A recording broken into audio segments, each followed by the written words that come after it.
Assalamualaikum warahmatullahi wabarakatuh. Halo semuanya, perkenalkan nama saya Livi. Saya dari Fakultas Hukum Angkatan 2024. NIM saya adalah 40124111038. Di sini saya akan membuat video pembelajaran mengenai mengapa sih tata suci Vatikan itu digolongkan sebagai subjek hukum internasional. Nah, apa saja alasannya? Jadi, Vatikan dapat berperan sebagai subjek hukum internasional karena Vatikan itu mempunyai karakteristik yang membuat dia bisa berperan dalam hubungan internasional, uh, walaupun negaranya merupakan negara kecil. Apa saja alasannya? Tahukah kamu, jika di dunia ini ada sebuah negara yang memiliki wilayah seluas 49 hektar atau sekitar 0,49 km persegi? Jika dibandingkan dengan luas daerah yang ada di Indonesia, mungkin luas negara ini tidak lebih besar dari luas sebuah dukuh atau mungkin komplek perumahan. Karena luas wilayahnya tersebut pula, negara ini menempati peringkat pertama sebagai negara terkecil di dunia.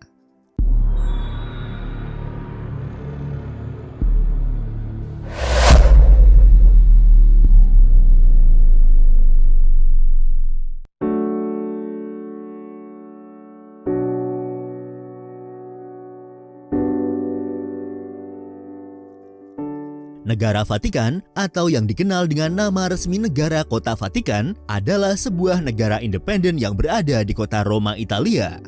Meskipun ini diakui sebagai sebuah negara, namun Vatikan sendiri lebih sering disebut dengan Kota Vatikan. Terletak di daerah kantong kota Roma, Italia, negara kota ini menempati wilayah seluas 49 hektar atau 0,49 km persegi. Jika kita coba bandingkan dengan luas daerah yang ada di Indonesia, negara ini bahkan tidak lebih besar dari luas sebuah desa di Indonesia. Dengan luasnya tersebut, Vatikan menempati peringkat pertama sebagai negara terkecil di dunia. Secara geografis, wilayah Vatikan terletak di pusat kota Roma. Negara kota ini terletak di bukit yang disebut Vatikan, di tepi barat Sungai Tiber yang membelah kota Roma. Karena wilayahnya berada di dalam wilayah sebuah negara, Vatikan hanya memiliki perbatasan darat dengan negara Italia. Pada tahun 2019, diperkirakan jumlah populasi penduduk adalah sebesar 825 jiwa, yang terdiri dari 450. Assalamualaikum warahmatullahi wabarakatuh. Hai semuanya, perkenalkan aku Livi dari kelas 2B dari Fakultas Hukum Angkatan 2024 dengan NIM 40124111038. Di sini aku akan membuat video pembelajaran mengenai mengapa tata suci Vatikan digolongkan sebagai subjek hukum internasional. Nah, Vatikan sendiri merupakan negara yang kecil, namun Vatikan memiliki karakteristik yang dapat memungkinkan ia berperan dalam hubungan internasional. Nah, kenapa bisa begitu? Apa saja sih alasannya? Alasan utamanya adalah karena kedaulatan dan pengakuan internasional. Tata suci sebagai entitas yang mewakili seluruh gereja Katolik di dunia. Ia memiliki kedaulatan penuh atas kota Vatikan sejak tahun 1929 melalui perjanjian Lateran dengan Australia. Vatikan diakui oleh banyak negara dan juga organisasi-organisasi internasional sehingga dia memiliki hak dan kewajiban dalam hukum internasional. Yang kedua adalah kemampuan untuk membuat perjanjian internasional. Tata suci seringkali membuat perjanjian bilateral dengan negara lain, yang biasanya disebut dengan konkodrat, yang mengatur hubungan antara gereja Katolik dengan negara tersebut. Alasan yang ketiga adalah keanggotaan dalam organisasi internasional. Vatikan memang bukanlah anggota PBB, namun Vatikan memiliki status sebagai permanent observer sejak 1624 dan Tata Suci merupakan anggota dari organisasi internasional seperti OSCE, IAEA, dan juga Interpol. Alasan keempat adalah karena Vatikan memiliki hubungan diplomatik dengan negara-negara lain. Vatikan sendiri memiliki hubungan diplomatik resmi lebih dari 180 negara dan mengirim serta menerima duta besar, nuncio dan legatus. Alasan yang kelima adalah keberlangsungan sejarah sebagai entitas yang berdaulat. Sejak abad pertengahan, Tata Suci memang sudah diakui memiliki entitas yang memiliki hak untuk berpartisipasi dalam hubungan internasional, dalam hubungan diplomatik dan juga perjanjian internasional. Selain 5 alasan utama tadi, mengapa Tata Suci Vatikan diakui sebagai subjek hukum internasional, ada alasan-alasan tambahan mengapa hal tersebut terjadi. Alasan tambahannya yang keenam adalah karena memiliki peran sebagai entitas spiritual global. Maksudnya adalah Vatikan tidak hanya memiliki entitas dalam politik, namun juga memiliki otoritas dalam moral dan spiritual yang diakui secara luas. Sebagai pemimpin gereja Katolik, Paus tidak hanya memiliki peran tersebut saja, namun Paus juga memainkan peran dalam isu-isu global seperti perdamaian, hak asasi manusia, dan juga dialog antaragama. Alasan tambahan yang ketujuh adalah keberlanjutan entitas walaupun terpisah dari kota Vatikan. Tata Suci bukan hanya sekedar kota Vatikan, namun jauh sebelum adanya perjanjian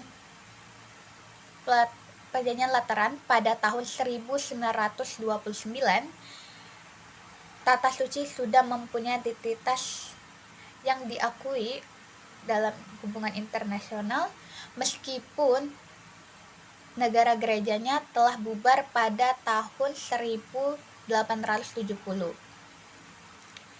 Tata Suci tetap eksis secara hukum dalam diplomasi internasional. Alasan tambahan yang ke-8 adalah hak imunitas dan juga perlindungan hukum internasional. Yang dimaksud adalah diplomat dan perwakilan Tata Suci mendapatkan perlindungan berdasarkan Konvensi Wina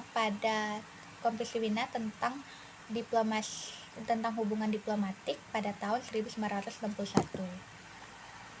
Vatikan memiliki kedaulatan yang memungkinkan untuk menghindari dari campur tangan hukum dari negara lain.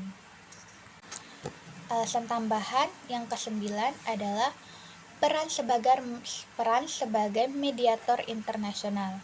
Maksudnya adalah Tata Suci sering sekali berperan sebagai mediator dalam konflik internasional, seperti di Timur Tengah, Kuba, dan juga Venezuela.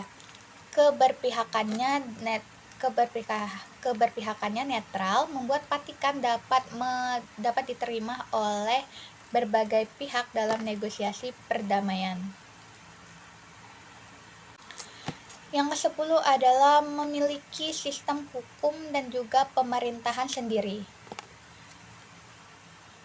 Vatikan memiliki sistem hukum yang independen berdasarkan hukum kanonik. Kepemimpinannya dalam Vatikan dijalankan oleh Paus dan juga Kuria Romawi yang mengelola urusan dalam dan luar negeri. Kombinasi dari faktor-faktor ini membuat Vatikan atau Tata Suci Vatikan memiliki status unik yang sebagai subjek hukum dalam hukum internasional. Meskipun ukurannya kecil dan juga tidak memiliki karakteristik negara modern seperti militer dan juga atau ekonomi yang besar seperti negara-negara superpower. Selain itu saya akan menjelaskan mengenai latar belakang Vatikan yang merupakan subjek hukum internasional. Status Vatikan sebagai subjek hukum ini tidak muncul begitu saja, tetapi merupakan hasil dari sejarah panjang hubungan antara gereja Katolik dan negara-negara di dunia. Berikut adalah latar belakang utama dari hal tersebut. Yang pertama adalah peran Tata Suci dalam sejarah politik dan juga diplomasi. Sejak Kekaisaran Romawi hingga abad pertengahan, Gereja Katolik memiliki peran dominan dalam urusan politik, hukum, dan sosial di Eropa. Paus seringkali bertindak sebagai mediator dalam konflik antar negara dan juga memberikan keputusan gereja yang memiliki dampak luas terhadap seluruh penguasa di dunia. Pada abad pertengahan pula, Paus dianggap sebagai pemimpin moral dan juga spiritual yang sering menjadi penengah antara konflik kerajaan. Lalu timbullah perjanjian dan juga aliansi. Tata Suci seringkali membuat perjanjian dengan negara-negara Eropa untuk mengatur hubungan antara gereja dan juga negara. Kekuasaan gerejawinya dalam sejarah memiliki kekuatan spiritual, yaitu gereja juga memiliki wilayah administratif, yaitu negara gereja yang diperintah langsung oleh Paus. Namun negara gereja ini berakhir pada tahun 1870. Lalu karena hilangnya negara gereja, maka Paus menguasai wilayah yang dikenal sebagai negara gereja tersebut dan mencakup sebagian besar Italia Tengah. Namun pada tahun 1870 tadi, negara gereja hilang dan juga menyatu. Selain itu saya akan menjelaskan mengenai latar belakang Vatikan yang merupakan subjek hukum internasional. Status Vatikan sebagai subjek hukum ini tidak muncul begitu saja, tetapi merupakan hasil dari sejarah panjang hubungan antara gereja Katolik dan negara-negara di dunia. Berikut adalah latar belakang utama dari hal tersebut. Yang pertama adalah peran Tata Suci dalam sejarah politik dan juga diplomasi. Sejak Kekaisaran Romawi hingga abad pertengahan, Gereja Katolik memiliki peran dominan dalam urusan politik, hukum, dan sosial di Eropa. Paus seringkali bertindak sebagai mediator dalam konflik antar negara dan juga memberikan keputusan gereja yang memiliki dampak luas terhadap seluruh penguasa di dunia. Pada abad pertengahan pula, Paus dianggap sebagai pemimpin moral dan juga spiritual yang sering menjadi penengah antara konflik kerajaan. Lalu timbullah perjanjian dan juga aliansi. Tata Suci seringkali membuat perjanjian dengan negara-negara Eropa untuk mengatur hubungan antara gereja dan juga negara. Kekuasaan gerejawinya dalam sejarah memiliki kekuatan spiritual, yaitu gereja juga memiliki wilayah administratif, yaitu negara gereja yang diperintah langsung oleh Paus. Namun sebenarnya perjanjian Lateranlah yang menjadi dasar hukum modern pengakuan mengapa Vatikan dianggap sebagai subjek hukum internasional. Namun kita juga harus membedakan kedaulatan Tata Suci dan juga sangat berbeda dari Vatikan. penting untuk membedakan antara keduanya karena negara Kota Vatikan adalah entitas teritorial yang menjadi pusat administratif Gereja Katolik.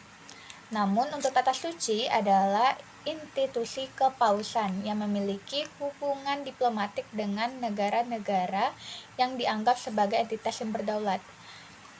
Meskipun Vatikan adalah negara terkecil di dunia, Tata Suci tetap menjadi entitas yang berdaulat secara hukum internasional meskipun jika Kota Vatikan tidak ada. Baiklah, selesai penjelasan saya mengenai mengapa Tata Suci Vatikan menjadi subjek hukum internasional. Untuk apabila ada kekurangan, saya mohon maaf. Wabillahi taufiq wal hidayah. Wassalamualaikum warahmatullahi wabarakatuh.